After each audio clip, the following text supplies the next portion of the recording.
BPL নিয়ে এবারের বিপিএলও আর কি গতবার বোর্ড যেটা বলেছিল যে একটা নতুন বোর্ড তাদের হাতে কম কিছুটা তারা মানে জোরের উপরই করেছে সেটা ওই পয়েন্টে আসছি ভাই সেটা তারা স্বীকারও করেছেন যে ওটা আসলে হয়তো না করলেও হতো বা সামওয়াট লাইক দ্যাট। এবার এসে তারা বলতেছেন যে ইলেকশন যেহেতু ছিল, হ্যাঁ, ইলেকশনের পরপর এই আবার যে নতুন বোর্ড সেই বোর্ডের হাতেও তারা খুবই কম টাইম পেয়েছেন।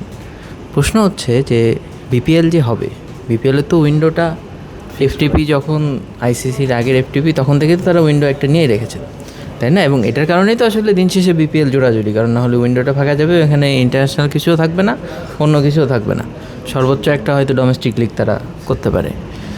তো আগের বোর্ড দায়িত্ব ছাড়ার আগে বিপিএল নিয়ে কেন চিন্তাভাবনা করেনি? মানে এখন এসে আবার এই তাড়াহুড়া, দিন শেষে আমরা যেটা জানি সেটা হচ্ছে বিপিএল সবসময় একটা জোড়াতাড়ি লিগ হয়, এই কারণে যেই স্ট্যান্ডার্ডে যাওয়ার কথা সেই স্ট্যান্ডার্ডে সামনে হচ্ছে 12th এডিশন এখন পর্যন্ত যেতে পারেনি।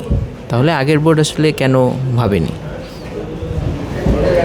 হলো একটা জিনিস বলি আপনাকে, সেটা হচ্ছে যে কোনো কাজ, কোনো অর্গানাইজেশন বা অর্গানাইজেশন মেম্বার্স পুরোপুরি কাজটা ইগো কেন্দ্রিক হবে, তখন এই কাজটা কিন্তু আর it will not be fruitful.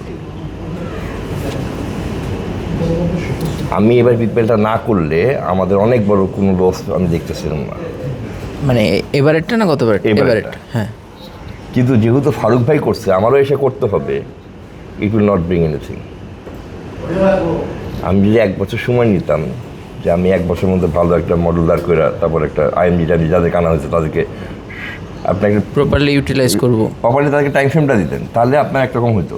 মানে এর আগেও কিন্তু 1 বছর কিন্তু বিপিএল হয়নি, T20 লিগ হয়েছে।